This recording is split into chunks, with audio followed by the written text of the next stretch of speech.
First of all good morning all of you. तो अपन lecture को continue करते हैं, लेक्चर नंबर 22 हाइड्रोलॉजी यूनिट 6। अब हम पढ़ रहे हैं, लास्ट टॉपिक हमने रन ऑफ के बारे में पढ़ा था, अब हम पढ़ेंगे किसके बारे में, इनफिल्ट्रेशन। जो हमारा नेक्स्ट टॉपिक है वो है इनफिल्ट्रेशन। तो क्या होता है इनफिल्ट्रेशन, उसको समझते हैं पहले। तो भाई इनफिल्ट्रेशन क्या होता है, ये हमारी एक प्रोसेस होता है जिस प्रोसेस में पानी जो है ग्राउंड में एंटर करता है, बस ठीक है, सॉइल सरफेस से ग्राउंड में एंटर करता है। ये हमारा ग्राउंड लेवल है, यहां से पानी ऊपर से बारिश हुई, तो जब बारिश होगी तो क्या होगा, पानी सरफेस पर पड़ेगा, सरफेस पर पड़ के क्या है, नीचे जाएगा, ठीक है, और नीचे जाने के बाद में फिर उसका सॉइल के अंदर मूवमेंट होगा, सॉइल के अंदर। तो देखो ये मीडियम चेंज हो गया, पहले एयर था, एयर से किसमें एंटर किया है, वो किसी सॉइल मास के अंदर एंटर किया है। तो ये जो प्रोसेस था इसके एंट्री का, ओनली एंट्री का प्रोसेस, इसको क्या बोलते हैं अपन, इसको बोलते हैं अपन इनफिल्ट्रेशन। इनफिल्ट्रेशन, बात क्लियर है। और फिर अंदर जाने के बाद में सॉइल पार्टिकल्स के बीच ग्राउंड वाटर टेबल की ओर, नीचे ही होगी ग्राउंड वाटर टेबल, उधर की तरफ जो इसका मूवमेंट है, इस मूवमेंट को अपन क्या बोलते हैं, इसको बोलते हैं अपन परकोलेशन। इसको क्या बोलते हैं, इसको बोलते हैं हम परकोलेशन। तो क्या होता है ये, तो क्या है हमारा इनफिल्ट्रेशन, क्या चीज होती है बताओ। इनफिल्ट्रेशन हमारा रेनफॉल का या पानी का ग्राउंड में एंट्रेंस, पानी की ग्राउंड में एंट्री बोले, या फिर पानी की ग्राउंड में एंट्री ही इनफिल्ट्रेशन कहलाती है। तो ये वो प्रोसेस जिस प्रोसेस में पानी क्या है, किस में एंटर करता है, ग्राउंड में एंटर करता है, उसको अपन क्या बोलते हैं, इनफिल्ट्रेशन, उसे हम बोलते हैं इनफिल्ट्रेशन। अब अगर मैं बात करता हूं किस चीज की, कि परकुलेशन, परकुलेशन क्या होता है, ये वो प्रोसेस है जिसमें पानी ग्राउंड के अंदर सॉइल के थ्रू मूव करता है, ठीक है, सॉइल पार्टिकल्स के बीच में मूवमेंट करता है। तो लगभग ये एक ही चीज मानी जाती है, वैसे आपको बताऊं सभी बुक्स के अंदर लगभग एक ही माना जाता है इसको, बस ये डेफिनेशन थोड़ी सी चेंज है, बाकी एक ही चीज मानी जाती है। परकुलेशन को इनफिल्ट्रेशन बोल देते हैं, इनफिल्ट्रेशन को परकुलेशन बोल देते हैं। अब इसमें काफी सारी चीजें आती हैं, एक तो आती है हमारी इनफिल्ट्रेशन, क्या होता है मैंने आपको बता दिया, क्या होता है ये आप लिख सकते हो। इनफिल्ट्रेशन के अंदर पानी की ग्राउंड में एंट्री ही इनफिल्ट्रेशन कहलाती है। अब बात आती है हमारी इनफिल्ट्रेशन रेट क्या होती है, इनफिल्ट्रेशन कैपेसिटी क्या होती है, इन सभी चीजों को देखते हैं। और परकोलेशन के बारे में भी आप लिख सकते हो एक लाइन, क्या लिख सकते हो परकोलेशन के बारे में, पानी का ग्राउंड के अंदर सॉइल के माध्यम से मूवमेंट क्या कहलाता है, परकोलेशन कहलाता है। फिर से बोल देता हूं, पानी का ग्राउंड के अंदर सॉइल के माध्यम से मूवमेंट परकोलेशन कहलाता है। अब देखो भाई क्या होता है एक्चुअल में, जैसे ही बारिश हुई, ये ग्राउंड, आप ध्यान से समझेंगे इसे, ये ग्राउंड लेवल है, ये सूखा हुआ है, जैसे ही बारिश हुई तो कुछ पानी अंदर जाएगा। आपने देखा होगा थोड़ी बहुत बारिश हुई तो बारिश होते ही आपको क्या पानी बहता हुआ दिखेगा, क्या बहता हुआ मतलब रन ऑफ के रूप में दिखेगा क्या, बिल्कुल भी नहीं दिखेगा। तो ऐसा क्यों नहीं हो पा रहा है, ऐसा इसलिए नहीं हो रहा क्योंकि अभी तो पानी कहां जा रहा है, ग्राउंड के अंदर जा रहा है। पानी कहां पर जा रहा है, फिलहाल ग्राउंड के अंदर जा रहा है। अभी आपको ये बहता हुआ नहीं दिखेगा, मतलब रन ऑफ आपको प्राप्त नहीं होगा। कब, जैसे ही बारिश हुई उस दौरान। तो हमारी तीन चीजें हैं। सबसे पहली जो चीज है वो क्या है हमारी, वो है रेनफॉल, ये हमारी रेनफॉल है, ये है रेनफॉल। और उसके बाद में अगर मैं बात करता हूं दूसरी चीज क्या है हमारी, वो है ग्राउंड के अंदर ये जो मूवमेंट हो रहा है, यहां से एंट्रेंस हुई, इसे क्या बोलेंगे हम, इनफिल्ट्रेशन। और जो पानी ऊपर बहता हुआ मिलेगा उसे हम क्या बोलेंगे, रन ऑफ। तो हमारे पास तीन चीजें हैं, ये रेनफॉल हुई, ये इनफिल्ट्रेशन, ये रन ऑफ। अब देखो जैसे ही बारिश हुई, मान लो मैं बता रहा हूं, अब हम एग्जांपल लेके चलते हैं, 1 mm पर और, मतलब 1 घंटे में 1 mm बारिश हुई, सरफेस सॉइल का सूखा हुआ था, तो 1 mm जैसे ही बारिश हुई पूरी पूरी क्या है, यहां अंदर चले गई, मतलब सॉइल सरफेस बहुत सूखा हुआ था, उसके जो वॉइड्स थे उसमें पानी चला गया, बहता हुआ हमको मिलेगा क्या। अभी यहां पर मैं एक टेबल बनाता हूं, ये हमारी रेनफॉल, भाई मैं रेनफॉल इंटेंसिटी को रेनफॉल ही लिख रहा हूं, चलो लिख देता हूं, इंटेंसिटी कंप्लीट लिख दिया मैंने, रेनफॉल इंटेंसिटी, ठीक। और ये हमारी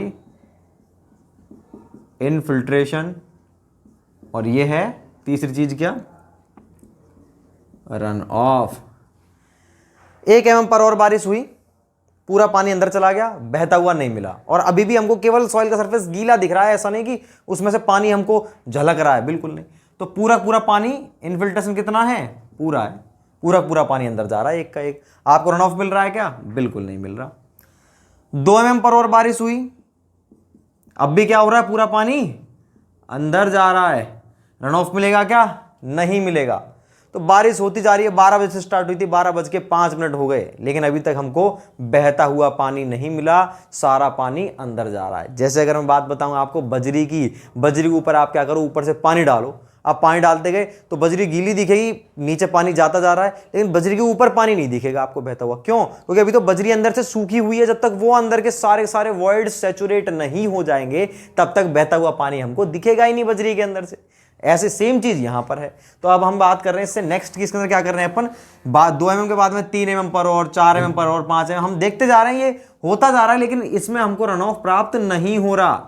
अब क्या हुआ, एक कंडीशन ऐसी हुई, 10 mm पर और बारिश हुई, रेनफॉल कितनी हुई? 10 mm पर और। 10 mm पर और पर भी क्या हुआ, कंप्लीट पानी ग्राउंड के अंदर जा रहा है, बहता हुआ नहीं मिल रहा।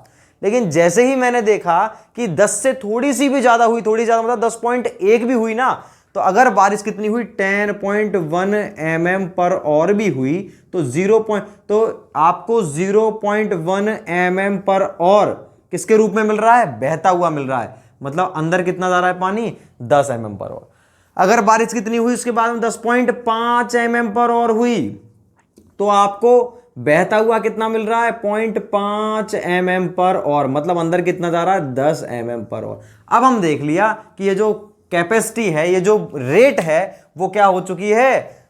फिक्स हो चुकी है। ये है हमारी इनफिल्ट्रेशन रेट, इनफिल्ट्रेशन की दर, कि किस दर से पानी अंदर जा रहा है, उसको क्या बोलेंगे? Infiltration rate. किस दर से पानी अंदर, दर का मतलब क्या हो गया? जहां पर भी आपको दर वर्ड मिल जाए उसका मतलब क्या है? रेट मतलब टाइम से है। तो इसका मतलब क्या हुआ? 10 mm पर और 10 mm पर और, वो हमारी रेट फिक्स हो चुकी है। बात क्लियर है? 10 mm पर और हमारी रेट फिक्स हो चुकी है। अब चाहे बारिश कितनी भी हो, 10 से ऊपर जितनी बारिश होगी वो सारी की सारी बारिश हमारी, जितनी भी बारिश होगी 10 से ऊपर, वो सारी सारी किसके रूप में प्राप्त होगी हमको? 10 से ऊपर की जो बारिश वो हमें रन ऑफ के रूप में प्राप्त होगी। क्लियर बात? तो ये चीज मैंने आपको बताई। अब देखो इसमें काफी सारे टर्म्स, अगर आपको ये चीज समझ में आई तो इसमें हमारे काफी सारे टर्म्स क्लियर होते हैं। क्या क्या क्लियर होते हैं? कि इनफिल्ट्रेशन रेट क्या होती है? इनफिल्ट्रेशन रेट क्या है? ग्राउंड के अंदर पानी के अंदर एंटर करने की जो रेट है वही क्या है? हमारी इनफिल्ट्रेशन रेट है। इनफिल्ट्रेशन रेट क्या होती है? पानी के ग्राउंड के अंदर जाने की दर क्या कहलाती है? हमारी इनफिल्ट्रेशन रेट कहलाती है। किस दर से पानी अंदर जा रहा है? 1 mm पर और 2, 3, 4, 5। ठीक। अब इनफिल्ट्रेशन कैपेसिटी क्या होती है? ये है इनफिल्ट्रेशन कैपेसिटी। उस ग्राउंड में पानी किस दर से जा सकता है? मैक्सिमम, भाई मैक्सिमम है ना, 10 mm पर और तक जा सकता है। बस 1 घंटे में 10 mm पानी अंदर जा सकता है। 10 mm से ज्यादा पानी नहीं जा सकता, वो फिक्स हो चुका है। तो ये जो रेट है आपको दिख रही है, ये क्या कहलाएगी? ये कहलाएगी इनफिल्ट्रेशन कैपेसिटी। ये जो रेट है 10 mm पर और, इसको हम क्या बोलेंगे? इसको बोलेंगे हम इनफिल्ट्रेशन कैपेसिटी। Infiltration capacity. तो आपको समझ में आया इनफिल्ट्रेशन कैपेसिटी क्या होता है? ये क्या है? ये मैक्सिमम रेट है इनफिल्ट्रेशन। तो इनफिल्ट्रेशन की मैक्सिमम रेट को क्या कहा जाता है? Infiltration capacity. तो 2-3 टर्म आपको काम में आई। अब रन ऑफ कब प्राप्त होगा आपको? रन ऑफ हमको जब प्राप्त होगा, ये देखो इसके अंदर रन ऑफ कब प्राप्त हुआ आपको? रन ऑफ तब प्राप्त होगा जब हमारी रेनफॉल इनफिल्ट्रेशन कैपेसिटी से ज्यादा हो जाए। हमारी रेनफॉल क्या है? ये इनफिल्ट्रेशन कैपेसिटी है, इससे क्या हो जाए? ज्यादा। तो इससे ज्यादा, ये इससे ज्यादा ही तो 10.1, कितना ज्यादा है? 0.1। तो 0.1 आपको किसके रूप में प्राप्त हो रहा है? रन ऑफ के रूप में। तो रन ऑफ कब प्राप्त होगा? जब हमारी रेनफॉल इंटेंसिटी इनफिल्ट्रेशन रेट से अधिक हो जाए, तब हमें रन ऑफ प्राप्त होगा। तो ये सारी चीजें हमें क्लियर हुई कि इनफिल्ट्रेशन रेट क्या होती है, इनफिल्ट्रेशन कैपेसिटी क्या होती है, और उसके बाद में रन ऑफ कब प्राप्त होगा। तो हम इनको 1 बाय 1 आप ऐसे लिख लीजिए, जैसा आपने अभी लिखा ना। अभी आपने सबसे पहले इनफिल्ट्रेशन के बारे में लिखा क्या होता है, फिर आपने परकोलेशन, उसके नीचे लिखो जिस दर से पानी ग्राउंड में एंटर करता है, जिस दर से पानी ग्राउंड में एंटर करता है उसे इनफिल्ट्रेशन रेट कहा जाता है। ठीक। तो 3 पॉइंट हो गए हमारे। पहला आपने किसके बारे में लिखा? इनफिल्ट्रेशन के बारे में। दूसरा परकोलेशन। तीसरा इनफिल्ट्रेशन रेट के बारे में। चौथा लिखेंगे हम किस चीज के बारे में? इनफिल्ट्रेशन कैपेसिटी के बारे में। तो इसमें लिखेंगे इनफिल्ट्रेशन की मैक्सिमम रेट को ही इनफिल्ट्रेशन कैपेसिटी कहा जाता है। इनफिल्ट्रेशन की जो मैक्सिमम रेट है ना, उसी को अपन क्या बोलेंगे, इनफिल्ट्रेशन कैपेसिटी बोलेंगे। तो इनफिल्ट्रेशन कैपेसिटी में आप लिख दिया ये इनफिल्ट्रेशन कैपेसिटी क्या होती है। अब देखो भाई, इनफिल्ट्रेशन कैपेसिटी जो होती है ना हमारी, उसे हम कैसे ज्ञात करते हैं, उसे हम किससे ज्ञात करते हैं इनफिल्ट्रेशन कैपेसिटी को? एक कर्व होती है, एक इक्वेशन होती है, उसके आधार पर कर्व बनाई जाती है, उसे बोलते हैं हॉर्टन कर्व। तो अगर हॉर्टन इक्वेशन भी आता है ऑप्शन में तब भी हमारा आंसर सही है, हॉर्टन कर्व बोलता है तब भी आंसर सही है। तो आप इस चीज को आप नोट के रूप में लिख देंगे नीचे, यहां पर आप नोट के रूप में क्या लिखेंगे कि इनफिल्ट्रेशन कैपेसिटी को हॉर्टन कर्व द्वारा ज्ञात किया जाता है। इंपॉर्टेंट है ये, हॉर्टन कर्व द्वारा ज्ञात किया जाता है। वह इनफिल्ट्रेशन कैपेसिटी रेनफॉल कॉमा लगा करके लिख देंगे। इनफिल्ट्रेशन कैपेसिटी किस किस पर डिपेंड करेगी भाई? रेनफॉल इंटेंसिटी पर डिपेंड कर रही है कि नहीं कर रही? टाइम पर डिपेंड करती है क्या, कि समय के साथ साथ सेम रहेगी या फिर चेंज होगी? चेंज हो जाएगी। देखो मैं अभी यहां पर खड़ा हूं अलवर में मान लीजिए, तो यहां पर अभी अगस्त मंथ में जो भी इनफिल्ट्रेशन कैपेसिटी है, ठीक है, क्या 5 साल बाद वही रहेगी इस जगह की? सब कुछ चेंज हो जाएगा भाई, अंदर का स्ट्रक्चर चेंज होता रहता है बाहर के एटमॉस्फेरिक कंडीशन से। तो इनफिल्ट्रेशन कैपेसिटी अंदर जाने, पानी के अंदर जाने की दर क्या सेम रहेगी क्या? बिल्कुल नहीं रहेगी सेम, ठीक है। तो इनफिल्ट्रेशन कैपेसिटी टाइम पर डिपेंड करती है क्या? बिल्कुल करती है। मतलब टाइम के साथ चेंज होती है क्या? बिल्कुल चेंज होती है। दूसरी बात, लोकेशन के साथ चेंज होती है क्या? बताओ, लोकेशन के साथ चेंज होगी क्या? यहां पर इनफिल्ट्रेशन कैपेसिटी कितनी भी है, अब यहां अगर मैं जोधपुर, तो जोधपुर की भी सेम है क्या 10 एम पर, और जयपुर की भी सेम है क्या? सब जगह की अलग अलग होगी।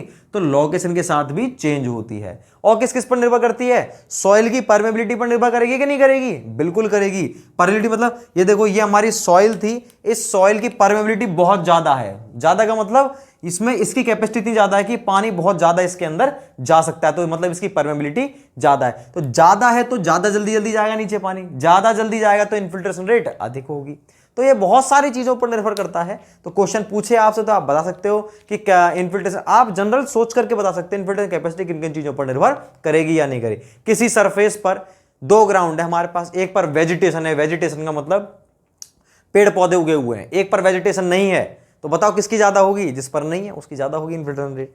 तो ये आप नॉर्मली अपने कॉमन सेंस से बता सकते हो। तो इसी में आप कंटिन्यू एक लाइन लिख देंगे, ये थोड़ा सा इंपॉर्टेंट था इसलिए पूछा गया है, इसलिए मैं इसको यहीं पर लिखवाना चाह रहा हूं आपको। तो आप लिख देंगे इसी नोट में, हॉर्टन कर्व द्वारा ज्ञात किया जाता है वह इनफिल्ट्रेशन कैपेसिटी टाइम और लोकेशन के साथ साथ चेंज होती है।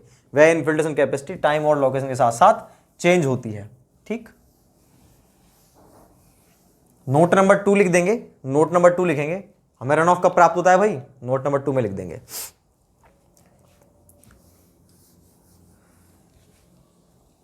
रन ऑफ केवल तब ही प्राप्त होगा जब रन ऑफ केवल तब ही प्राप्त होगा जब रेनफॉल इंटेंसिटी की वैल्यू इनफिल्ट्रेशन कैपेसिटी से अधिक हो, ठीक। तो ये थी हमारी इससे रिलेटेड कुछ बातें। अब हम बात करते हैं कि इनफिल्ट्रेशन को हम किस तरह से ज्ञात करें, कैसे ज्ञात करके भाई इसकी रेट क्या है। मैंने आपको ये बताया था अभी एग्जांपल से, मैंने आपको इनफिल्ट्रेशन कैपेसिटी कितनी बता दी? 10 mm पर और मैं आपको 3 चीज बताई थी, रेनफॉल इंटेंसिटी और इनफिल्ट्रेशन रेट, और क्या बताई थी? Run of.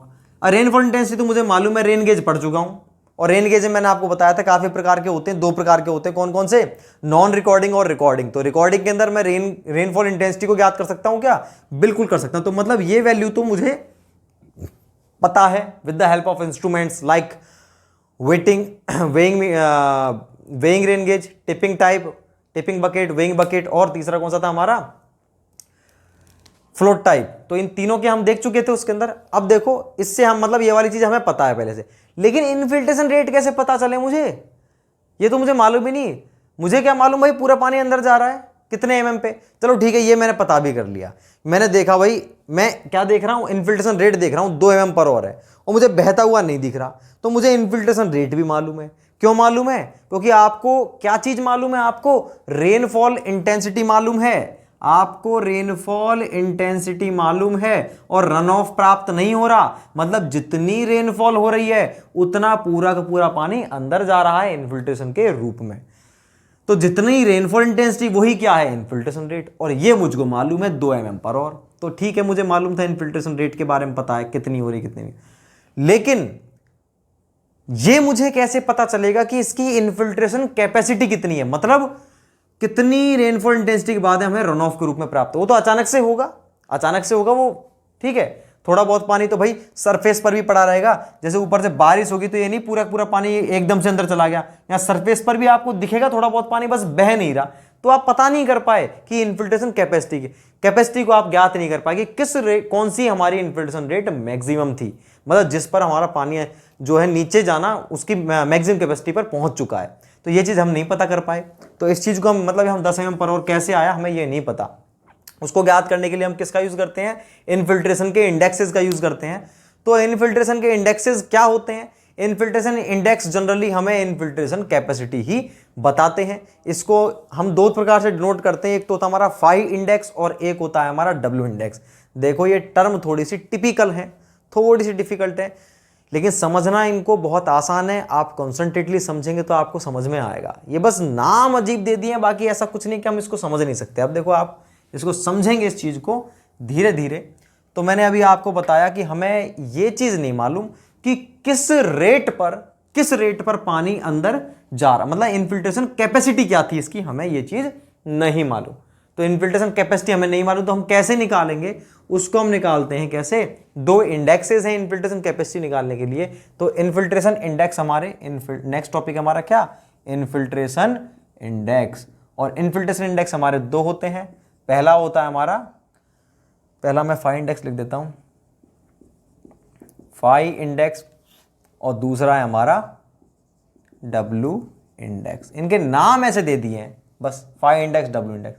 फाई इंडेक्स क्या बताता है, डब्ल्यू इंडेक्स क्या बताता है, इन दोनों के बारे में बताता हूं पहले आपको। देखो भाई, फाई इंडेक्स क्या बताता है, हमारे बारिश हुई थी, मैंने रेनफॉल इंटेंसिटी और रेनफॉल ड्यूरेशन मतलब टाइम, और ये रेनफॉल इंटेंसिटी, इन दोनों के बीच में ग्राफ बना दिया। ठीक है भाई। तो देखो पहले 1 घंटे में 0 से लेकर के 1 घंटे में बारिश जो हुई वो हुई 10 पर और। तो मैं इसको कैसे दिखाऊंगा, ऐसे दिखाऊंगा, ये देखो ये और है, और ये क्या है, इंटेंसिटी एम पर और ये किस में है, और में है।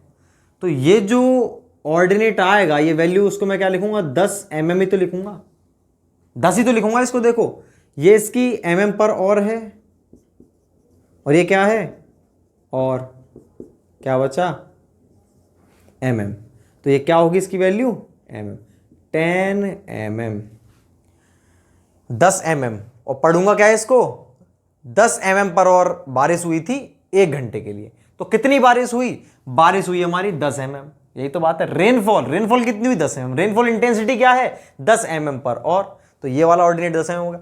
फिर 1 से लेकर के और 2 बजे तक हुई थी कितनी बारिश, 12 पर और, मतलब टोटल बारिश कितनी हुई थी 1 घंटे में, 1 से लेकर के और 2 बजे तक कितनी बारिश हुई, 12 पर और, इनटू में कितना घंटा था, 1 घंटा था, मतलब कितनी बारिश हुई, 12 लिख दिया मैंने।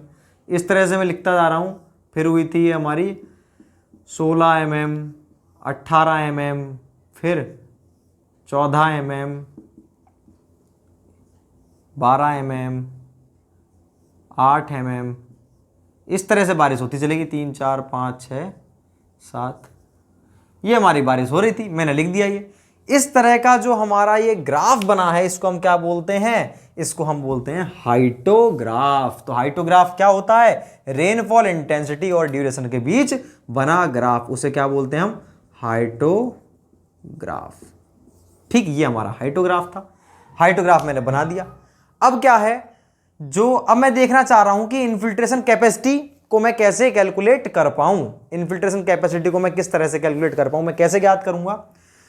इसमें देखो पहले जो 1 घंटा था उसमें मुझको बारिश प्राप्त नहीं हुई, मतलब सॉरी रन ऑफ प्राप्त नहीं हुआ, मेरे को पहले घंटे में रन ऑफ प्राप्त नहीं हुआ। दूसरा जो 1 घंटा था उस टाइम भी मुझको रन ऑफ प्राप्त नहीं हुआ।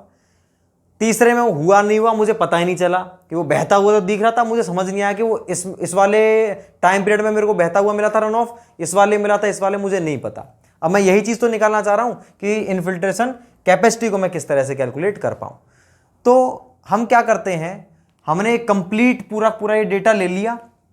आप बताओ टोटल बारिश कितनी हुई, टोटल बारिश कितनी हुई, ये 1 2 3 4 5 6 7 घंटे में कितनी बारिश हुई, 10 और 12 22 mm, 22 और 16 38, 38 और 18 56, 56 और 14 70, 70 और 12 82, 82 और 8 90 mm हुई।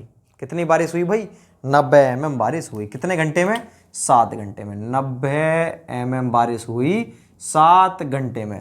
तो क्या मैं इसको यूं कह दूं 90 mm बटे 7, 90 बटे इसको मैं 9 mm लिख दूं, जिससे अपना पूरा 9 mm लिख दिया मैंने। ये कितना हो गया 91। ये कितना बैठ गया 13। तो अगर मैं इसको ऐसा बोल सकता हूं क्या कि 91 mm जो बारिश हुई है वो हुई है 7 घंटे में। तो कितनी बारिश हुई टोटल, 13 mm। रेट क्या थी 13 mm पर हो रही है, तो क्या है एवरेज हो गई। अब मेरे को क्या चाहिए, ये चीज हम बिल्कुल नहीं बोल सकते। मुझे क्या चीज बोलनी है, मुझे तो निकालना है कि इन्फिल्ट्रेशन कैपेसिटी कितनी थी, किस रेट से पानी जा रहा था। मुझे कंप्लीट बारिश पता चल गई, 91 mm बारिश हुई थी, और मैंने रन ऑफ भी निकाल लिया। रन ऑफ निकाल सकते हो या नहीं, रन ऑफ बिल्कुल निकाल सकते हैं हम। रन ऑफ कैसे निकाल सकते हो आप, ये अरे लास्ट टॉपिक में ही तो पढ़ा था हमने, 3 मेथड होते हैं इसके। पहला मेथड होता है रेशनल फॉर्मूला, दूसरा होता है हमारा कौन सा एम्पेरिकल मेथड, डिकेंस रेव्स और इंग्लिश फॉर्मूले, तीसरा होता है हमारा प्रोबेबिलिटी मेथड। तो रन ऑफ भी हमको मालूम है। हमने रेनफॉल निकाल लिया, रेनफॉल कितनी थी, ठीक है रेनफॉल हमने निकाल ली। हमने रन ऑफ भी निकाल लिया, ठीक है। तो 91 mm बारिश हुई थी। मान लीजिए जो हमारा रन ऑफ था वो कितना था, रन ऑफ था हमारा मान लीजिए 21 mm, और बारिश कितनी हुई थी, बारिश हुई थी हमारी, रन ऑफ था कितना 21 mm, और बारिश कितनी हुई थी 91 mm, ठीक है। तो हमारा पानी जो अंदर गया है नीचे गया है, रेनफॉल कितनी हुई है 91 mm, ठीक है। रन ऑफ कितना प्राप्त हुआ 21 mm। तो सिंपल सी बात है कि पानी जो नीचे गया है वो कितना गया है 91 माइनस 21 बराबर 70 mm, बिल्कुल सही 70 mm पानी गया है। तो इससे हम रेट निकालेंगे कि 70 mm पानी गया है कितने घंटे में, 7 घंटे में। 70 mm बटे 7 और तो कितना आ गया 10 mm पर और, कि 10 mm पानी गया है 1 घंटे में। तो ये क्या सही वैल्यू है क्या, मतलब ये इसको लाइन खींचूं मैं, ये आ गया 10 mm वाली लाइन है भाई, ये 10 mm। तो ये कितना आया हमारा 10 mm पर और। तो ये हमारी इन्फिल्ट्रेशन कैपेसिटी होगी 10 mm पर और, 10 mm पर और। 10 से ऊपर वाला हमको क्या प्राप्त हो रहा है रन ऑफ के रूप में, 10 से नीचे का नीचे ही रह गया पानी, ठीक है। तो क्या ये इन्फिल्ट्रेशन रेट हमारी, ये इन्फिल्ट्रेशन कैपेसिटी सही है क्या, हमें नहीं मालूम सही है नहीं है। क्यों सही नहीं है, आपने तो क्या किया है, आपने 0 से लेकर के 7 पूरे 7 घंटे का भाग दे दिया इसके अंदर एवरेज निकालने के लिए। ध्यान से समझना, एवरेज निकालने के लिए आपने पूरे 7 घंटे का भाग दे दिया। क्या 7 घंटे में पानी अंदर जा रहा था क्या, बिल्कुल नहीं भाई। पहले जब स्टार्ट हुई थी बारिश हमारी, तो जितना भी पानी नीचे जा रहा था, पानी जा रहा था 8 mm पर और बारिश हुई थी पहले घंटे में, 10 mm पर और हुई थी मान लीजिए। तो 10 का 10 हमको बहता हुआ मिल रहा था क्या, नहीं मिल रहा था। स्टार्ट में तो बह ही नहीं रहा था पानी, पानी तो बाद में बहने लगा है, रन ऑफ तुमको बाद में प्राप्त हुआ है। इसका मतलब क्या है, पहले घंटे वाली जो बारिश हुई थी उसको तो काउंट में नहीं लेना चाहिए हमको इन्फिल्ट्रेशन कैपेसिटी निकालने के लिए। क्यों, उस टाइम को रन ऑफ प्राप्त हुआ ही नहीं, ठीक है। आपने यहां भाग दे दिया कंप्लीट का, तो आपने गलत कर दिया ना। अब आपने देखा इस ग्राफ से, अब देखोगे ना आप, अब आपने एक आइडिया ले लिया कि 10 mm पर और इसकी इन्फिल्ट्रेशन कैपेसिटी हो सकती है। अब आपने देखा कि अब हमें रन ऑफ कौन कौन से घंटे में प्राप्त हो रहा है, रन ऑफ हमें प्राप्त हो रहा है, देखो इसमें प्राप्त हो रहा है 1 से 2 बजे तक रन ऑफ प्राप्त हुआ, देखो 12 से 1 बजे तक तो कितनी बारिश हुई, 10 mm पर और इतनी बारिश हुई और रेट क्या है इनफिल्ट्रेशन कैपेसिटी, वो भी 10 mm पर है, तो पूरा पूरा पानी अंदर। दूसरा जो 1 से 2 बजे तक बारिश हुई वो भी 12 mm पर और 10 mm पर अंदर जा रहा है, कितना बहता हुआ मिलेगा, 2 mm पर। ये इस वाले मतलब 1 से 2 बजे के बीच में हमको बहता हुआ मिलेगा, मतलब रन ऑफ प्राप्त होगा। 2 से 3 के बीच में भी रन ऑफ मिलेगा, 3 से 4 के बीच में भी रन ऑफ मिलेगा, 4 से 5 के बीच में मिलेगा और 5 से 6 के बीच में भी रन ऑफ मिलेगा। तो ये जो हमको रन ऑफ प्राप्त हो रहे हैं कब से कब तक, कितने घंटों में प्राप्त हो रहे हैं, ये प्राप्त हो रहे हैं हमको 1 2 3 4 5 घंटों में।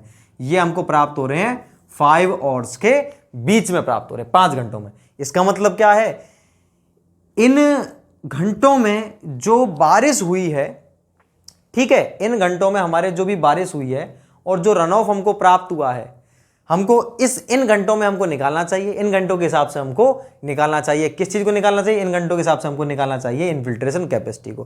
तो ये तो हमारा मोटा मोटा आइडिया था। अब एग्जैक्ट कैसे प्राप्त चलेगी हमको, इस वाले टाइम पीरियड वाली, क्योंकि हमें इनफिल्ट्रेशन कैपेसिटी हम तभी तो निकाल सकते हैं जिस टाइम पीरियड में हमको पानी बहता हुआ मिला है, मतलब रन ऑफ के रूप में प्राप्त हुआ है। तो ये जो कितने घंटों में मिला है भाई, टोटल अगर मैं लिखता हूं यहां पर, टोटल रेनफॉल ड्यूरेशन, इसकी बात करता हूं तो कितना है 7, और इस एग्जांपल में। और अगर हम बात करता हूं एक्सेस रेनफॉल पीरियड, ये क्या होता है देखो, तो ये कितना है हमारा 5। और एक्सेस रेनफॉल पीरियड का मतलब क्या होता है, ये वो टाइम पीरियड होता है जिसमें हमको रन ऑफ प्राप्त होता है, जिसमें हमको रेनफॉल किसके रूप में प्राप्त होती है, रन ऑफ के रूप में प्राप्त होती है। उस टाइम पीरियड को हम बोलते हैं एक्सेस रेनफॉल पीरियड। तो देखो रेनफॉल एक्सेस पीरियड या एक्सेस रेनफॉल पीरियड, तो कितने घंटे ही है, इसमें प्राप्त हो रहा है हमको, इसमें भी हो रहा है, इसमें भी हो रहा है, इसमें भी हो रहा है, इसमें भी। तो हमारे पास 5 घंटे ऐसे हैं जिसमें हमको रेनफॉल रन ऑफ के रूप में प्राप्त हो रही है, और इस टाइम पीरियड को हम बोलते हैं रेनफॉल एक्सेस पीरियड या फिर एक्सेस रेनफॉल पीरियड। ये हमारा रेनफॉल एक्सेस पीरियड था, जो 5 घंटे इस वाले केस में। अब हमें जो एक्चुअल में हमें जो निकालनी चाहिए ना इनफिल्ट्रेशन कैपेसिटी, वो किसके आधार पर निकालनी चाहिए हमको, इन 5 घंटों के आधार पर, क्योंकि इस टाइम पीरियड में तो हमको क्या प्राप्त हुआ है, रन ऑफ प्राप्त हुआ है। तो आप कैसे निकालोगे, टोटल रेनफॉल निकालो इसके अंदर, 1 2 3 4 5 के अंदर कितनी रन ऑफ थी, और उसमें से फिर आप क्या घटाओ कि कितना आपका रन ऑफ था, और फिर उसमें आप भाग दो किसका, इस टाइम पीरियड का। मतलब कैसे निकालेंगे, अब आप एक्चुअल ऐसे निकालोगे, इसमें देखो कितनी बारिश हुई है, 12 और 16 28, 28 और 18, 28 और 18 46, 46 और 14 60, 60 और 12 60 और 12 72 mm बारिश हुई, और रन ऑफ कितना था, 21 mm था। ठीक है, तो मतलब अंदर कितना चला गया। अब मैं केवल इन 5 घंटों की बात कर रहा हूं भाई, क्योंकि मेरे को एग्जैक्ट आंसर चाहिए कितनी उसकी इनफिल्ट्रेशन कैपेसिटी है, तो केवल मोटा मोटा आइडिया था। तो रेनफॉल कितनी हुई है, 72 mm, ठीक। और मुझे रन ऑफ कितना प्राप्त हुआ है, वो तो 21 mm फिक्स था पहले से, 21 mm मुझे रन ऑफ प्राप्त हुआ है। तो 21 mm वो मैंने ज्ञात किया था पहले से, इसलिए 21 mm रन ऑफ है। तो अंदर कितना जाएगा, 72 - 21 ही तो करेंगे अपन। तो 72 में से आप कितने घटा दो, 21 घटा कितना आया 51, अपॉन में टाइम, कितने टाइम पीरियड में, अब 7 का भाग दूंगा या 5 का, अब दूंगा मैं 5 का। तो मैं 51/5 बराबर कितना आ गया, 10.2 mm, ठीक, 10.2 mm अपना आंसर आ गया। तो इस तरह से आपने देखा हम कैसे निकालते हैं। तो आपका अब जो एक्चुअल जो आया है, जो आपकी एक्चुअल जो रेनफॉल, आपकी जो एक्चुअल जो इनफिल्ट्रेशन कैपेसिटी वो क्या है, इससे 10 से ज़्यादा है, और कितनी है वो वैल्यू, वो है 10.2 mm पर और। मैं आपको फिर से समझाऊंगा जिनको भी समझ में नहीं आया, डोंट वरी, ये बहुत डिफिकल्ट टॉपिक है, वैसे बड़े एग्जाम्स में आता है ईएसई और सब में, लेकिन मैं इसको छुड़वाना नहीं चाहता आपको, इसलिए मैंने आपको बताया। इससे छोटे मोटे क्वेश्चन पूछ सकते हैं आपसे, इतना बड़ा क्वेश्चन नहीं पूछेगा, लेकिन ये जो कॉन्सेप्ट है उस कॉन्सेप्ट के आधार पर कोई क्वेश्चन पूछ सकता है, इसलिए मैंने इसको छुड़वाया नहीं आपको। तो आप, मैं फिर से समझा दूंगा, जिसको समझ में नहीं आया डोंट वरी, मैं फिर से बताऊंगा, इसे आप तसल्ली से समझेंगे। तो ये जो 10.2 mm पर और जो आई है, ये जो वैल्यू है, जो मोटा मोटा आइडिया था, इसको तो ये भी इनफिल्ट्रेशन कैपेसिटी बता रही है, इनफिल्ट्रेशन कैपेसिटी, ये भी तो क्या बता रहा है इनफिल्ट्रेशन कैपेसिटी को, और 10.2 भी इन्फिल्ट्रेशन कैपेसिटी है। लेकिन ये जो है 10 mm पर और, ये तो मोटा मोटा आइडिया था, इसको हम क्या बोलते हैं, इसे बोलते हैं डब्ल्यू इंडेक्स। और ये जो 10.2 है ये होता है हमारा फाई इंडेक्स। ये थे डब्ल्यू इंडेक्स, फाई इंडेक्स। तो ये क्या बता रहे हैं, दोनों इन्फिल्ट्रेशन कैपेसिटी को बताते हैं। एक तो सही बता रहा है और एक थोड़ा सा अप्रोक्सीमेट आइडिया बता रहा है। अब देखो मैं आपको फिर से बताता हूं, जिसको भी समझ में नहीं आया वो इसे तसल्ली समझेंगे। फिर से लास्ट बार बता रहा हूं मैं आपको। देखो ये मैंने बनाया है हाइटोग्राफ, ठीक है, फिर से समझ लेंगे। ये मैंने बनाया हाइटोग्राफ। हाइटोग्राफ क्या होता है, ये ग्राफिकल रिप्रेजेंटेशन होता है। किस किस के बीच के बना ग्राफ होता है, रेनफॉल इंटेंसिटी और ड्यूरेशन। रेनफॉल इंटेंसिटी बता चुका हूं आपको, mm पर और या सेंटीमीटर पर और में होती है। ये हमारा ड्यूरेशन है, ये किस में है, और के रूप में। तो 12 बजे से 1 बजे तक जो बारिश हुई 10 mm हुई थी, ये 10 mm लिख रहा है भाई, ये 10 mm बारिश हुई थी, मैंने इसको 10 से डिनोट कर दिया। ये जो हाइट है ये तो 10 mm ही लिखूंगा इसको मैं, इसको 10 mm पर और थोड़ी लिखूंगा। क्यों, एरिया, इसका एरिया अगर अपन निकालेंगे तो 10 mm पर और इंटू में 10 करोगे तो 10 ही तो आएगा। 1 से 2 के बीच में 12 mm बारिश हुई, 2 से 3 के बीच में 16 mm, फिर 18 mm, 14, 12, 9 mm। मैंने ये बना दिया ग्राफ। अब मैंने क्या है, इस ग्राफ की सहायता से मैं देख सकता हूं कि टोटल रेनफॉल कितनी प्राप्त हुई हमें। Total rainfall, only rainfall, not rainfall intensity, कितनी प्राप्त हुई, 10 plus 12 plus 16 plus 18 plus 14 plus 12 plus 9, सबको जोड़ दिया तो कितनी रेनफॉल हुई, ये इसकी वैल्यू आई 91 mm। कितनी रेनफॉल हुई, 91 mm। इतनी बारिश हुई थी इन 7 घंटों में, 12 बजे से 7 बजे तक। इतनी बात क्लियर है। नेक्स्ट चीज क्या है, हमने रन ऑफ ज्ञात कर लिया था उन तीन में से किसी एक मेथड का यूज करके, और वो जो रन ऑफ की वैल्यू थी वो थी 21 mm। ये मुझको पता है पहले से, ये इससे नहीं आएगा, मुझे पता है, वो मैंने ज्ञात कर लिया 21 mm, ठीक है। अब क्या है, मुझे निकालना क्या था, मुझे ये निकालना था कि पानी जो अंदर जा रहा है उसकी जो रेट है, ठीक है, इन्फिल्ट्रेशन रेट, वो मैक्सिमम इन्फिल्ट्रेशन रेट मतलब इन्फिल्ट्रेशन कैपेसिटी, मुझे यही तो निकालना है कि इन्फिल्ट्रेशन कैपेसिटी क्या है। और इन्फिल्ट्रेशन कैपेसिटी क्या होती है कि जिससे ऊपर बारिश होते ही, जो मैंने अभी टेबल बनाई थी इससे पहले 10 mm पर और थी हमारी इन्फिल्ट्रेशन कैपेसिटी, तो उससे जैसे ही ज्यादा बारिश हुई 10.1, 10.2, वो बारिश हमको रन ऑफ के रूप में प्राप्त हो रही है। तो मुझे यही चीज तो निकालनी है कि जो इन्फिल्ट्रेशन कैपेसिटी है वो निकालना चाह रहा हूं मैं। तो इन्फिल्ट्रेशन कैपेसिटी को निकालने की तो सारी चीज कर रहे हैं हम। कैसे निकालूंगा मैंने निकाला एक मोटा मोटा आइडिया। कैसे लिया मैंने कि भाई बारिश तो हो रही है इतनी 91 mm पर और, ठीक है, और बह रहा है कितना 91 mm पर और, तो हमारी बारिश हो रही है और बह रहा है 21 mm, तो पानी अंदर कितना गया 70 mm। 91 माइनस 21 बराबर 70 आ गया। 70 mm पानी अंदर जा रहा है, कितने घंटे में जा रहा है, 7 घंटे में। तो मैंने पूरे 7 के 7 का भाग दे दिया, तो आंसर कितना आया मेरा, आंसर आया 10 mm पर और। 70 mm बटे 7 बराबर 10 mm पर और। तो मेरे समझ में क्या आया कि भाई 10 mm पर और की दर से 1 घंटे में पानी अंदर जा रहा है। 1 घंटे में कितना जा रहा है, 10 mm पर और। क्या ये सही था आइडिया हमारा, बिल्कुल नहीं भाई। जब स्टार्ट में बारिश हुई थी कब से कब तक, 12 से 1 बजे तक, तो 10 mm पर और बारिश हुई, पूरा पूरा पानी अंदर चला गया। जरूरी है क्या, उस टाइम तो हमको कुछ प्राप्ति नहीं हुआ रन ऑफ। हम इन्फिल्ट्रेशन, केवल इन्फिल्ट्रेशन कैपेसिटी हमारी तब हम देख सकते, तब हम बता पाएंगे कि ये इन्फिल्ट्रेशन कैपेसिटी है जब मुझे रन ऑफ प्राप्त होने लगेगा, तभी तो हम बता पाएंगे। उससे पहले तो पानी पूरा पूरा अंदर जा रहा था, वो तो कैपेसिटी थोड़ी थी, वो तो रेट थी। 2 mm पर और बारिश हुई, पूरा पानी अंदर चला गया। फॉर एग्जाम्पल मान लीजिए अगर इससे पहले भी एक, अगर मैं एक और बना दूं, यहां पर लिंब, एक और लिंब खड़ी कर दूं 8 mm पर और, तो 8 mm तो पानी अंदर चला गया। आपने तो वो भी काउंट कर लिया इसके अंदर, जबकि ये काउंट हमें नहीं करना चाहिए। आप केवल कौन सा टाइम पीरियड ले सकते हो, जिस टाइम पीरियड में आपको पानी बहता हुआ मिला है उस टाइम पीरियड को ले सकते हैं। तो आपने आइडिया लेने के लिए क्या किया, पूरे के पूरे का भाग दे दिया था। तो ये जो आपकी जो रेट आई है, ये 10 mm पर और, ये जो एवरेज रेट आई है जिसमें आपने कंप्लीट टाइम ड्यूरेशन का यूज किया है, उसको हम क्या बोलेंगे, उसे बोलते हैं डब्ल्यू इंडेक्स। तो ये हमारी मोटा मोटा आइडिया है क्या चीज बताने का, इन्फिल्ट्रेशन कैपेसिटी की। भाई इस ग्राउंड की इन्फिल्ट्रेशन कैपेसिटी कितनी, 10 mm पर और। इसको आपने कैसे ज्ञात किया था, आपने कैसे किया, rainfall minus run off upon में total rainfall duration, total time period या फिर टोटल रेनफॉल ड्यूरेशन, इसको। और दूसरा देखो आप, दूसरा वाला आपने क्या किया, अब आपको एग्जैक्ट निकालना है, तो अब आपको एक मोटा मोटा आइडिया मिल गया। तो आपने इस आइडिया से देख लिया कि इससे ज्यादा कौन कौन से में बारिश प्राप्त हो रही है, 1 से 2 में प्राप्त हो रही है, 2 से 3, 3 से 4, तो ये सारे सारे आपको रन ऑफ के रूप में प्राप्त होंगे। कौन से? इन 5 घंटों में आपको बारिश किसके रूप में प्राप्त होगी? रन ऑफ के रूप में। ये कैसे पता चला? हमारे पास आधार था इसलिए, आधार मतलब डब्ल्यू इंडेक्स था इसलिए। अब क्या करोगे? अब आप एग्जैक्ट चीज निकालो। एग्जैक्ट कैसे निकालोगे? अब आप केवल उन्हीं टाइम पीरियड को यूज में लोगे जिन टाइम पीरियड में आपको बारिश किसके रूप में प्राप्त हुई है? रेनफॉल, रन ऑफ के रूप में प्राप्त हुई है। तो आपने इन पांचों को जोड़ा, ठीक है। पांचों जोड़ने पे कितना आया? 12 प्लस 16 प्लस 18 प्लस 14 प्लस 12, ये कितना आया हमारा? ये आया 72 mm। और रन ऑफ कितना? तो रेनफॉल कितनी हुई? 72 mm। ये कौन सी वाली रेनफॉल की बात कर रहा हूं मैं?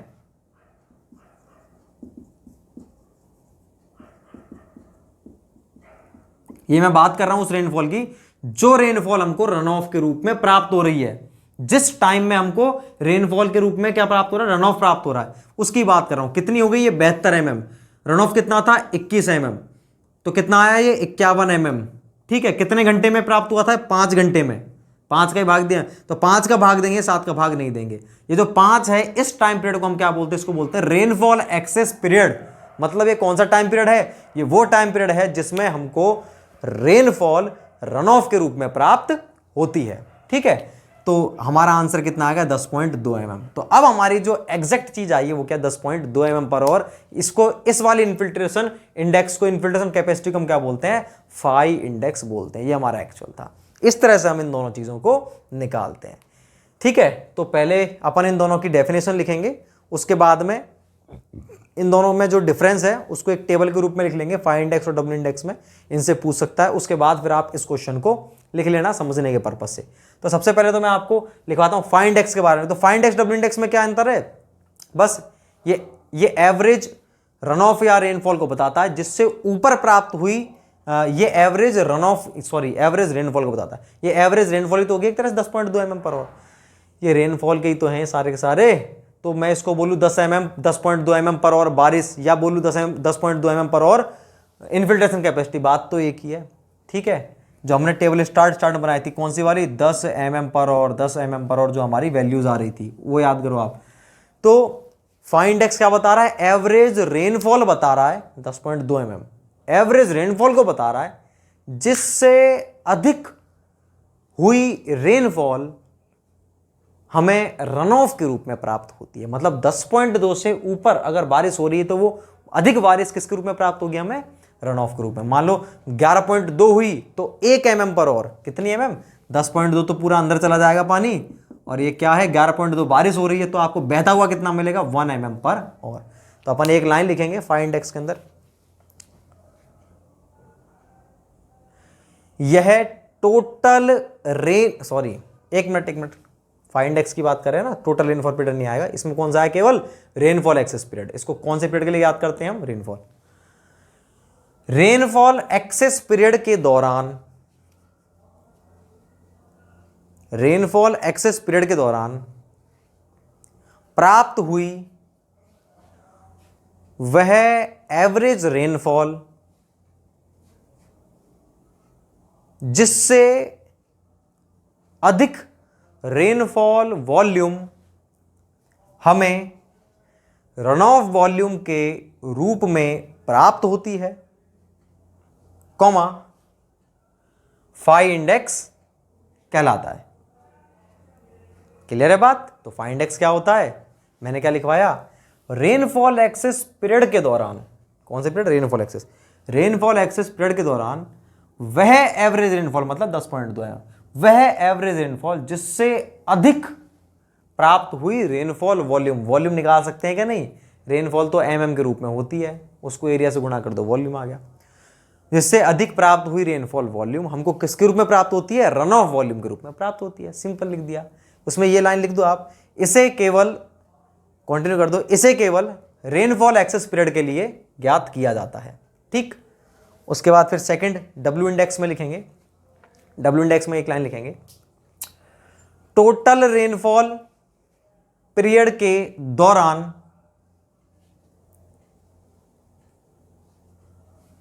प्राप्त हुई वह रेनफॉल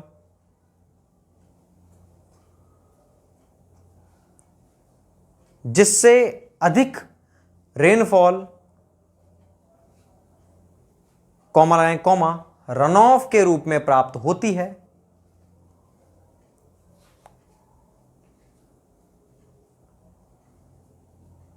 क्या कहलाती है? डब्ल्यू इंडेक्स कहलाती है, डब्ल्यू इंडेक्स कहलाती है।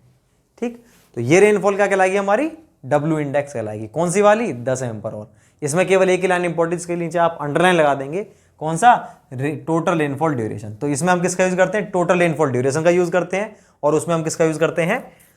केवल रेनफॉल एक्सेस पीरियड का। अब इसके अंदर आप डब्ल्यू इंडेक्स को हम कैसे याद करते हैं? आपने देखा था डब्ल्यू इंडेक्स आपने कैसे निकाला था?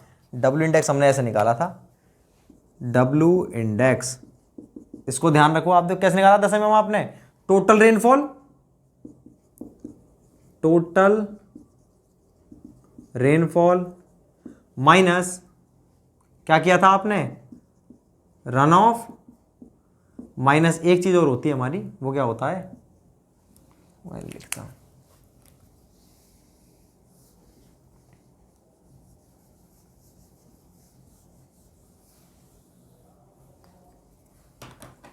डब्ल्यू इंडेक्स बराबर total rainfall minus run of minus initial upon में टोटल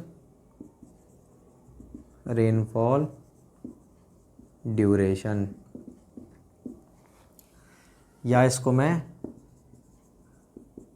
टोटल रेनफॉल को अपन कैपिटल पी से डिनोट करते हैं, रन ऑफ को क्यू से कर दिया, इनिशियल लॉस को डेल्टा एल से, अपॉन में टोटल रेनफॉल ड्यूरेशन को कैपिटल टी से। आप यहाँ पर लिख सकते हो पी क्या है? पी है हमारी टोटल रेनफॉल, और क्यू क्या है?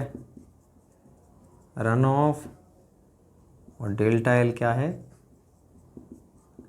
Initial loss. तो डब्ल्यू इंडेक्स की कैलकुलेशन में हम इनिशियल लॉस को सेपरेट करते हैं। अब बात आती है इनिशियल लॉस क्या है? भाई बारिश हुई थी ऊपर से, अब यहां पर मान लो कोई गड्ढा है, ये देखो यहां पर ऐसे गड्ढा है, अब इस गड्ढे के अंदर पानी भर गया, अब ना तो पानी रन ऑफ के रूप में प्राप्त हुआ, बहता हुआ, वो तो रुक गया वहीं पे, और ना ही ये नीचे जा रहा है। इसका क्या कर रहे हैं? तो भाई इस पानी को हटा दिया उसने अलग। मतलब अगर 91 mm बारिश हुई, रन ऑफ कितना प्राप्त हुआ? 21 mm, और अगर हमको 1 mm पानी इस गड्ढे में था, तो क्या किया उसने? 1 mm को हटा दिया, हटा करके जो अंदर जा रहा है ना, कितना जाएगा फिर अंदर? अंदर जाएगा 69 mm, तो उसने 69 को ही यूज करेगा। वो बात क्लियर है? वो इस पानी को अलग कर देगा, सेपरेट कर देगा। तो ये डब्ल्यू इंडेक्स की प्रॉपर्टी क्या कि डब्ल्यू इंडेक्स को ज्ञात करते समय इनिशियल लॉसेस को सेपरेट कर दिया जाता है। बात दिख रहा है आपको साफ साफ? इनिशियल लॉस को हटा दिया। और अगर हम किसकी कैलकुलेशन करते हैं? फाइंड एक्स, तो उसमें ऐसा कुछ है ही नहीं। उसमें डायरेक्ट क्या करते हैं अपन? केवल इन पांचों का यूज करेंगे, रेनफॉल, रेनफॉल माइनस क्या करेंगे हम? रन ऑफ, अपॉन में कौन सा टाइम का भाग देंगे? बस टाइम चेंज हो जाएगा, टोटल रेनफॉल ड्यूरेशन की जगह क्या लिखेंगे? रेनफॉल एक्सेस पीरियड, बस इतना सा करेंगे। मतलब उसमें क्या है? ये जो 1 mm है उसको भी किसमें मान रहे हैं? इनफिल्ट्रेशन के अंदर मान, कि 1 mm पानी कहां चला गया? नीचे चला गया। तो उसमें सेपरेट नहीं करते इनिशियल लॉस को, इसमें सेपरेट करते हैं। इसको हम उसमें लिखेंगे टेबल के रूप में। और कैलकुलेशन के पर्पज से हम फाइंड एक्स को, आपने देखा ना, आपने किसको मान लिया था भाई? आपने इसी को मान लिया था, इनफिल्ट्रेशन कैपेसिटी, जबकि एक्चुअल बाद में क्या आई थी? 10.2। तो आपने तो 10 mm पर आवर को मान ली थी, उसके आधार पर तो आप निकाल पाए थे कि पानी इन 5 घंटों में हमको पानी अधिक प्राप्त होगा। आप लोगों को कैसे पता चला? इस 10 mm के आधार पे। तो मतलब फाइंड एक्स की वैल्यू, फाई इंडेक्स जो होता है, हम क्या मानते हैं? इसकी वैल्यू डब्ल्यू इंडेक्स की या तो बराबर होगी या फिर इससे अधिक। बराबर हम मानते हैं, एज्यूम करते हैं, ठीक है? आपने देखा एज्यूम कर, तभी आपको ये 5 घंटों का पता चला था। और वैल्यू इसकी हमेशा क्या है? डब्ल्यू इंडेक्स से ज्यादा आएगी। क्यों आएगी? क्योंकि हमेशा इसके अंदर कम का भाग जाएगा। जब कम का भाग जाएगा किस चीज के अंदर, तो वैल्यू ऑटोमेटिकली ज्यादा आएगी। तो अब आपने ये लिख लिया। इसके बाद में हम क्या करेंगे? डब्ल्यू इंडेक्स और फाई इंडेक्स को एक टेबल के रूप में, इनके हम जो डिफरेंसेज हैं उनको हम लिख लेते हैं। 2-3 डिफरेंस है बस, उसको लिख लेंगे। अभी आप इसको लिख लो, स्क्रीनशॉट ले लो इसका। इसको लिखने के बाद में आप टेबल बनाएंगे, जैसे मैं बना रहा हूं अभी।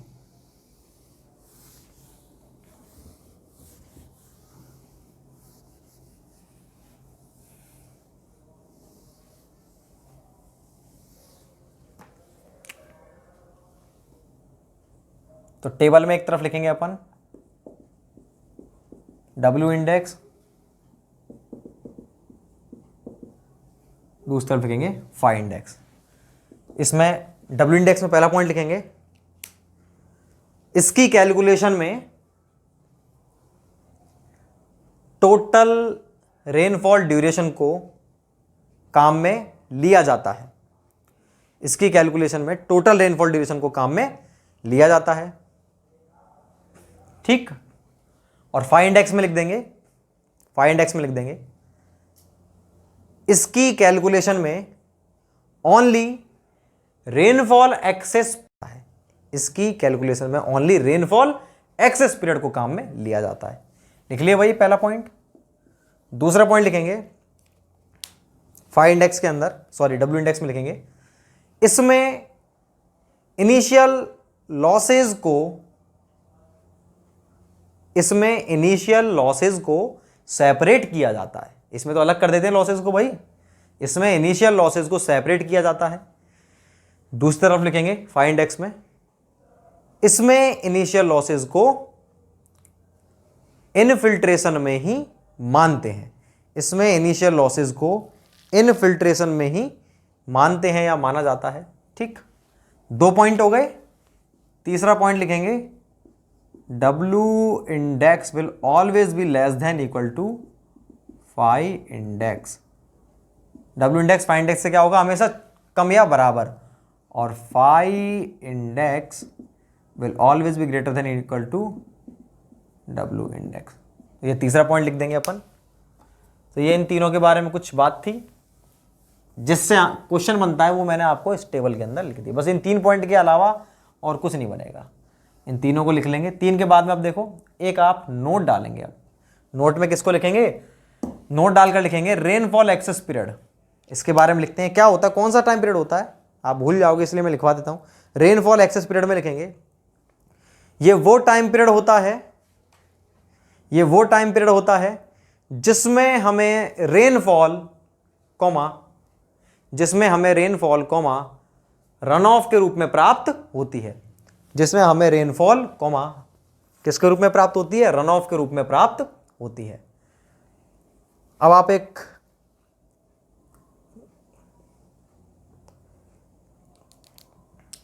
एक चीज लिखेंगे हाइटोग्राफ। इस नोट नंबर 2 में लिख देंगे हाइटोग्राफ। ये नोट नंबर 1 था, अब नोट नंबर 2 लिखेंगे हाइटोग्राफ। मोस्ट इंपॉर्टेंट, 5 स्टार लगा दीजिए इस पे। हाइटोग्राफ क्या होता है भाई, रेनफॉल इंटेंसिटी व ड्यूरेशन के बीच बना ग्राफ क्या कहलाएगा हमारा, हाइटोग्राफ। तो एक लाइन लिखेंगे रेनफॉल ड्यूरेशन व इंटेंसिटी के बीच बना ग्राफ हाइटोग्राफ कहलाता है। रेनफॉल इंटेंसिटी व ड्यूरेशन के बीच बना ग्राफ हाइटोग्राफ कहलाता है। लिख लिया भाई हाइटोग्राफ। आगे एक और आएगा, उसका नाम है हाइड्रोग्राफ। जस्ट नेक्स्ट टॉपिक है, वो अलग चीज है भाई, उसको मैं बताऊंगा आपको, वो अलग चीज है। तो फिलहाल आप इसके बारे में लिखेंगे। तो ये क्वेश्चन लिख लो आप, जिससे आपको ये समझ में आए। इस क्वेश्चन को लिख लो आप। क्वेश्चन मैं बोलता हूं आपको, क्वेश्चन लिखेंगे कैलकुलेट, क्वेश्चन लिखो calculate five index from following hyetograph. ठीक, from following hyetograph if obtained runoff is 21 mm। अगर ऑब्टेन रन ऑफ कितनी है, 21 mm है। ये हमारा क्वेश्चन है। क्वेश्चन के बाद में आप ये ग्राफ बनाएंगे। इस ग्राफ में देखो ये चीज मत बनाना कुछ भी, ये डैश डैश, ठीक है, और 10.2 10, ये क्वेश्चन का, ये तो आंसर वाला हमारा डायग्राम हो जाएगा, आंसर वाला ग्राफ हो जाएगा। आप केवल सिंपली ये बना दो 10 mm 12 mm 16 mm 18 14 12 9, कुछ डैश नहीं लगाना, कोई लाइन नहीं खींचनी, बस ये बना दो आप क्वेश्चन के रूप में। ठीक है, इस क्वेश्चन के नीचे आप इसको बना देंगे। क्वेश्चन में मिटा देता हूं, फिर आपने लिख लिया होगा ये 21 mm लिख रहा है, रन ऑफ इज 21 mm। तो हमको फाइंड इंडेक्स कैलकुलेट करवा रहा है, बता रखा है क्या कि रन ऑफ कितना हुआ है, 21 mm प्राप्त हुआ है। तो आपने क्वेश्चन का ये बना लेंगे, आप पॉज कर देंगे इतने। अब इसके नीचे फिर अपन क्या लिखेंगे, सॉल्यूशन। इसके नीचे अपन लिखेंगे सॉल्यूशन। सॉल्यूशन में हम सबसे पहले क्या निकालते हैं भाई, डब्लू इंडेक्स क्या होता है हमारा, P minus Q minus delta L by T. तो P कितना है भाई टोटल, जोड़ दिया हमने सबको, 10 plus 12 plus 16 plus 18 plus 14 plus 12 plus 9 कितना आया था हमारा 91 mm, माइनस रन ऑफ दे रखा है 21 mm, माइनस डेल्टा एल कोई लॉस दे रखा है क्या, नहीं दे रखा, मतलब 0 mm मान लो इसको। और टोटल टाइम पीरियड कितना है 7, और कितना आंसर आ गया हमारा, ये आ गया 10 mm पर और। ये क्या है हमारा डब्ल्यू इंडेक्स। डब्ल्यू इंडेक्स बोले तो ये वो चीज है, ये वो रेनफॉल है जिससे ऊपर हमको रन ऑफ प्राप्त होगी, लेकिन ये मोटा मोटा आइडिया है, एग्जैक्ट वैल्यू नहीं है। अब हम क्या करेंगे, इसी को हम क्या मान लेंगे, phi index. Assume phi index is equal to W index. तो हमने इसी को मान लिया 10 mm पर और, हमने इसलिए लाइन खींच दी, हमने 10 mm पर और को क्या मान लिया कि यही फाई इंडेक्स है। इससे हमको पता चला कि एक्चुअल में हमें रन ऑफ कौन कौन से टाइम पीरियड में प्राप्त होगी, केवल 1 से लेकर के और 6 बजे तक, मतलब 12 से 1 तक हमको कोई रन ऑफ प्राप्त नहीं होगी, तो हम इसको भी काम में नहीं लेंगे।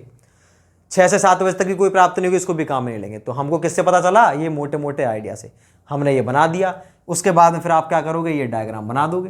ये डायग्राम बनाने के बाद में फिर डब्ल्यू इंडेक्स कैसे निकालेंगे हम, आपने लाइन खींच दी थी 10 mm पर और, ये हमारा डब्ल्यू इंडेक्स कहलाएगा। और फाई इंडेक्स कैसे निकालोगे आप, फाई इंडेक्स निकालने के लिए phi index from hyetograph is equals to, कैसे होगा, टोटल देखो इस रेनफॉल एक्सेस पीरियड में कितनी बारिश हुई है, 12 प्लस 16 प्लस 18, में लिख देता हूं इसको, 12 प्लस 16 प्लस 18 प्लस 14 प्लस 12, इतनी बारिश हुई थी। माइनस 21 mm क्या है रन ऑफ था हमारा, कितने घंटे का भाग दोगे, 5 और का। 5 और ध्यान रहे इस पर, इसको थोड़ा आप हाईलाइटेड कर देंगे। 5 और क्यों लिखा है, केवल रेनफॉल एक्सेस पीरियड को काम में लेते हैं इसलिए।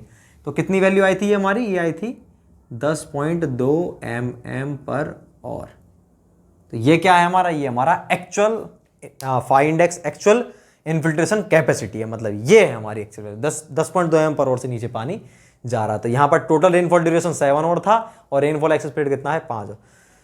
इसके बाद में फिर आप ये ग्राफ बना देंगे समझने के लिए, ये हमारा सिंपल है। तो मैंने आपको एक करवाया है, केवल एक ये कॉन्सेप्ट आपको समझ में आ गया तो इससे रिलेटेड कोई भी क्वेश्चन होगा आप उसको इजीली क्लिक कर दोगे। अगर कॉन्सेप्ट ही समझ नहीं आया तो फिर आप उसको नहीं कर पाओगे। बात क्लियर है। इसके बाद में अब मैं बात करता हूं आपसे एक, चलो उसको अपन नेक्स्ट टॉपिक में कवर करेंगे। मैं वैसे मुझे एक हाइड्रोग्राफ के बारे में बताना था, इसी में कर लेते हैं, ठीक है। क्या होता है हाइड्रोग्राफ, उतार लिया भाई, इस कंप्लीट को उतार लेंगे। तो ये अपना हाइड्रोग्राफ भी हो चुका, इन्फिल्ट्रेशन के बारे में जो बातें करनी थी सारी हो चुकी। अब जो नेक्स्ट टॉपिक है हमारा वो है हाइड्रोग्राफ। हाइड्रोग्राफ क्या होता है,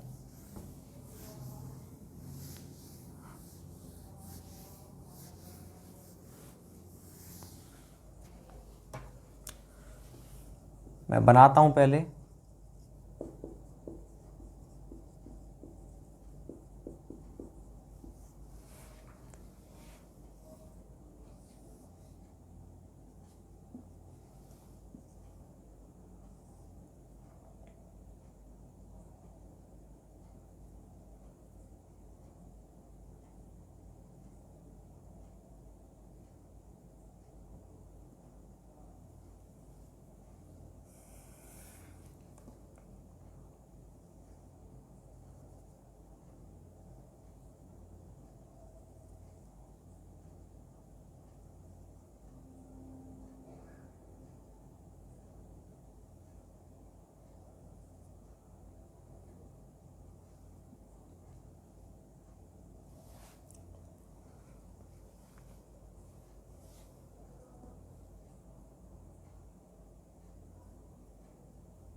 देखिए भैया मैं आपको बताता हूँ हाइड्रोग्राफ क्या होता है, इसको समझेंगे। इस कर्व को अगर आप समझ जाओगे तो आप कंप्लीट क्वेश्चंस कर सकते हो। इसको समझना है, आप पहले इसका स्क्रीनशॉट ले लो भाई, स्क्रीनशॉट ले लो, इसको आपको उतारना है और मैं आपको 1 बाय 1 बताता हूँ। देखो क्या होता है, एक चीज़ होती है हमारी कोई भी स्ट्रीम है, रिवर है, जैसे ही हमारी स्ट्रीम मान लो कोई रिवर बह रही है, बारिश नहीं हो रही, उसमें पानी का जो लेवल है वो है मान लीजिए 5 फीट, ठीक है, 5 फीट पानी उसके अंदर बह रहा है, ऑल टाइम बह रहा है, पेरेनियल रिवर है, 12 मासी है। लेकिन जैसे ही बारिश हुई, बारिश का पानी उस रिवर को जिस कैचमेंट एरिया से आ रहा है और उस रिवर के अंदर पहुंचेगा, तो हम खड़े हैं इस वाले पॉइंट पर खड़े हैं, रिवर तो बहुत लंबी है, मैं किसी भी पॉइंट पर उसकी डेप्थ को देख रहा हूं, मैंने इस वाले पॉइंट पर खड़े होकर के इसकी डेप्थ को देख रहा हूं कितनी है, मैंने देखा 5 फीट है। जैसे ही बारिश स्टार्ट हुई तो 5 फीट थी डेप्थ, धीरे धीरे डेप्थ क्या होगी उसकी, बढ़ेगी। बारिश जो स्टार्ट हुई वो हुई 12 बजे, तो क्या 12 बजते उसकी डेप्थ बढ़ जाएगी एकदम? बिल्कुल नहीं बढ़ेगी। क्या हुआ, ये हमारी रिवर है और मैं कहां पर खड़ा हूं, मैं खड़ा हूं इस वाले पॉइंट पर, ये हमारा, यहां पर खड़े होकर के मैं चेक कर रहा हूं, तो मैंने देखा पानी की जो डेप्थ थी कितनी थी, 5 फीट थी स्टार्ट में। जैसे ही क्या हुई बारिश हमारी, और धीरे धीरे इस नदी को आसपास के एरिया से पानी इसमें पहुंचेगा, ये जो कैचमेंट एरिया है, कैचमेंट एरिया से छोटे छोटे से स्ट्रीम्स, छोटे छोटे चैनल के रूप में पानी यहां पर आएगा और इस नदी को मिलेगा। धीरे धीरे मैं इस वाले पॉइंट पर खड़ा हूं, मैं इसका क्या देख रहा हूं, इसका लेवल धीरे धीरे बढ़ रहा है। जो स्टार्ट में जो इसकी डेप्थ थी ना, उस पर जो पानी का फ्लो था, उस डेप्थ को हम बोलते हैं बेस फ्लो। उस पानी के फ्लो को क्या बोलते हैं अपन, उस फ्लो का मतलब डिस्चार्ज, उस डिस्चार्ज को अपन क्या बोलेंगे, बेस डिस्चार्ज या बेस फ्लो बोलते हैं। मतलब इतना 5 फीट तो बह ही रहा है। जैसी बारिश स्टार्ट हुई कितनी बजे, 12 बजे, तो 12 बजे स्टार्ट होते ही धीरे धीरे यहां पर जो डेप्थ है बढ़ने लगी, 5 foot 1 inch, 5 foot 2 inch, 5.5, 6 foot 7, ऐसे धीरे धीरे बढ़ने लगेगी, ठीक है। फिर क्या हुआ, जैसे ही इस फार्देस्ट पॉइंट का पानी इस पॉइंट पर पहुंचेगा, ठीक है, अभी तो क्या है, बारिश होते ही केवल इतने इलाके का पानी यहां तक पहुंच पा रहा है। कितने इलाके का पानी पहुंच पा रहा है, केवल और केवल इतने इलाके का पानी इस पॉइंट पर पहुंच पा रहा है। फिर 1 बजे देखा बारिश कंटिन्यू है, इस वाले इलाके का पहुंच गया पानी, इस वाले का पहुंच गया, इस वाले का पहुंच गया। मैंने देखा 2 बजे जाकर के कंप्लीट एरिया का पानी यहां पर पहुंच पा रहा है। तो मतलब जो डेप्थ थी वो क्या हो गई, इंक्रीज हो गई, और कितनी हो गई, मैक्सिमम हो गई। इससे ज्यादा तो हो ही नहीं सकती। अब तो पूरे का पानी इसको मिल रहा है, तो डेप्थ कितनी होगी, 5 से वो हो गई 8 फीट उसकी डेप्थ हो गई। तो इस डेप्थ पर जो हमको डिस्चार्ज प्राप्त हो रहा है, वो डिस्चार्ज क्या होगा हमारा, पीक डिस्चार्ज, मैक्सिमम डिस्चार्ज होगा। 5 फीट डेप्थ है, मैं किसके रूप में बात कर रहा हूं आपसे, डेप्थ के रूप में। अगर आपको डेप्थ पता है तो इनडायरेक्टली आपको क्या पता है, डिस्चार्ज। क्यों, Q बराबर एरिया इंटू वेलोसिटी। वेलोसिटी आपको मालूम है, एरिया क्या होता है, विड्थ इंटू में डेप्थ इंटू में वेलोसिटी। वेलोसिटी आपको मालूम है, और विड्थ क्या है, कांस्टेंट होती है। पानी की डेप्थ ही तो चेंज हो रही है। जैसे जैसे आपको डेप्थ पता है, डेप्थ पता है मतलब आपको क्या पता है, डिस्चार्ज पता है। तो मैं डेप्थ बोलूंगा, आपके माइंड में क्या आना चाहिए, डिस्चार्ज। तो देखो पहले 5 फीट उसकी डेप्थ थी तो अलग डिस्चार्ज था, उस डिस्चार्ज को हम क्या बोलेंगे, बेस फ्लो। फ्लो का मतलब डिस्चार्ज होता है, वो डिस्चार्ज क्या था हमारा, बेस डिस्चार्ज था, बेस फ्लो था। धीरे धीरे क्या है, ये डिस्चार्ज डेप्थ बढ़ने लगेगी तो उसका डिस्चार्ज बढ़ने लगेगा, और मैक्सिमम डिस्चार्ज कब पहुंचेगा, जब फार्देस्ट पॉइंट का पानी यहां पर पहुंच जाएगा। और वो कितना डेप्थ हुई थी हमारी, 8 फीट। 8 फीट डेप्थ पर मान लीजिए डिस्चार्ज हमें प्राप्त हुआ 3 मीटर क्यूब पर सेकंड, एग्जाम्पल चल रहा है, ठीक है। तो अब आप देखेंगे उसके बाद में क्या हुआ, 2 बजे के बाद में बारिश हुई 3 बजे तक, और 3 बजे के बाद में बारिश हो गई बंद।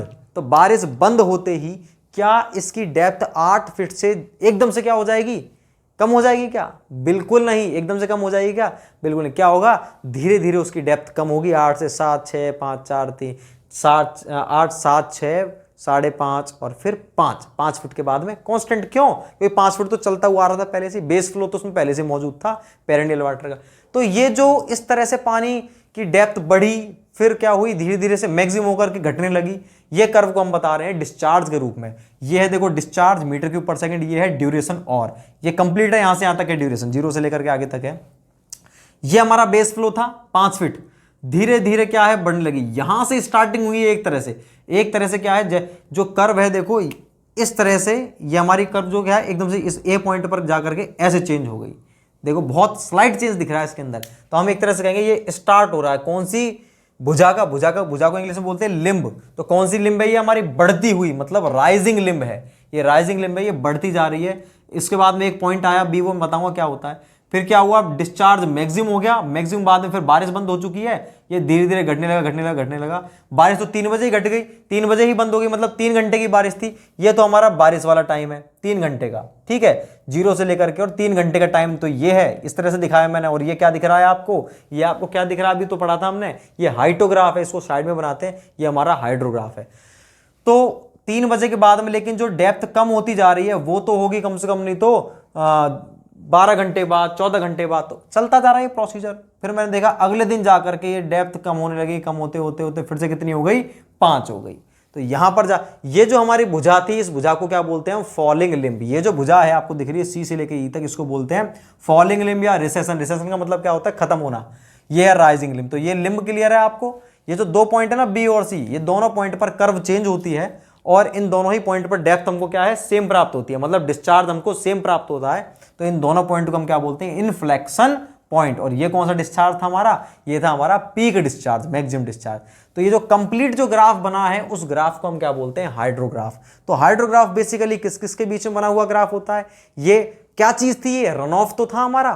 तो रन ऑफ डिस्चार्ज, कौन सा डिस्चार्ज है, ये जो रन ऑफ डिस्चार्ज है, पानी जो बारिश के कारण जो पानी बह रहा है वो रन ऑफ ही तो है। तो रन ऑफ डिस्चार्ज और ड्यूरेशन के बीच, ये ड्यूरेशन कौन सा है, ये रेनफॉल ड्यूरेशन नहीं है, रेनफॉल ड्यूरेशन तो पहले खत्म हो चुका, बारिश तो 3 घंटे की थी, लेकिन ये प्रोसीजर चल रहा है आगे तक। तो ये केवल ड्यूरेशन है, कौन सा duration, run of duration.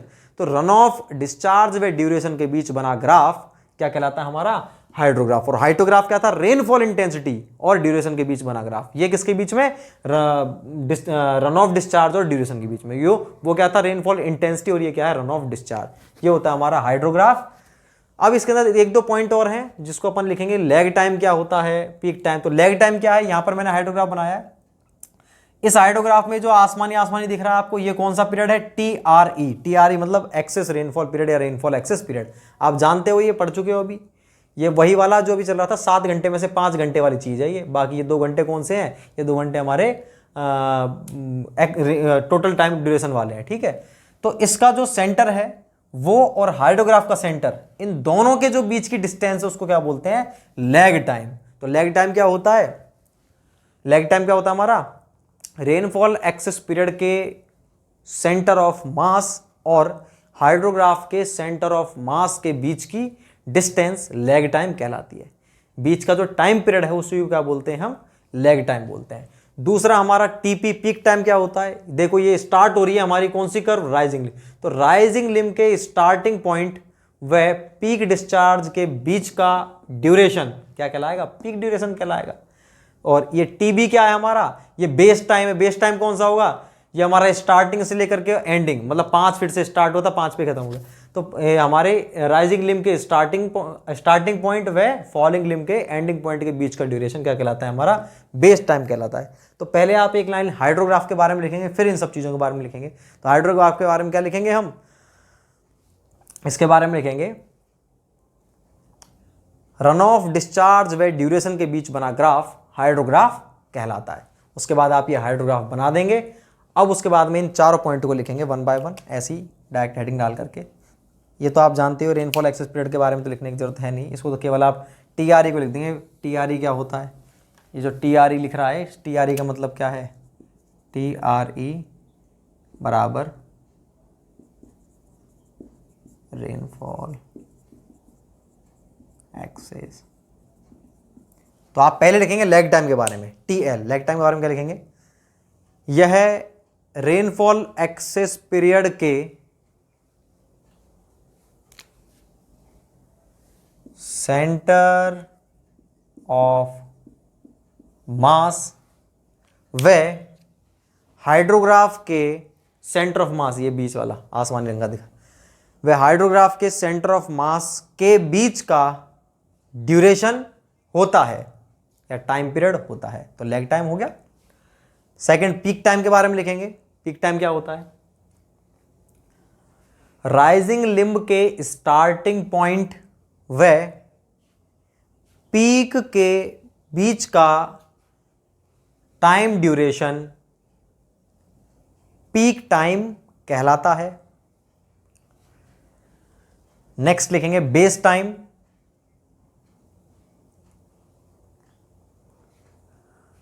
Rising limb के स्टार्टिंग पॉइंट व फॉलिंग लिम्ब के एंड पॉइंट के बीच का ड्यूरेशन बेस टाइम कहलाता है। तो ये हमारा कंप्लीट हाइड्रोग्राफ था। किस तरह से हम बनाते हैं, कितने हाइड्रोग्राफ बनेंगे एक रिवर के लिए या एक स्ट्रीम के लिए, लाखों बन सकते हैं। मैं इस पॉइंट पे खड़े होकर बना रहा हूँ, इस पॉइंट पे बना सकता हूँ, इस पॉइंट पे, हर पॉइंट के लिए अलग अलग बनेगा, तो बहुत बनेंगे। तो इसके बाद में हम पढ़ेंगे क्या, फैक्टर्स अफेक्टिंग हाइड्रोग्राफ। हाइड्रोग्राफ को कौन कौन से फैक्टर प्रभावित करते हैं और कितने प्रकार के हाइड्रोग्राफ होते हैं। जैसे यूनिट हाइड्रोग्राफ होता है, उसको कैसे कैलकुलेट करें। फ्लड हाइड्रोग्राफ होता है, ये जो मैंने दिखाया आपको, मैंने फ्लड दिखाया। एक होता है DRS, direct run of hydrograph. बहुत प्रकार के होते हैं, उसको हम देखेंगे नेक्स्ट लेक्चर में। Thank you so much, revision करते रहें।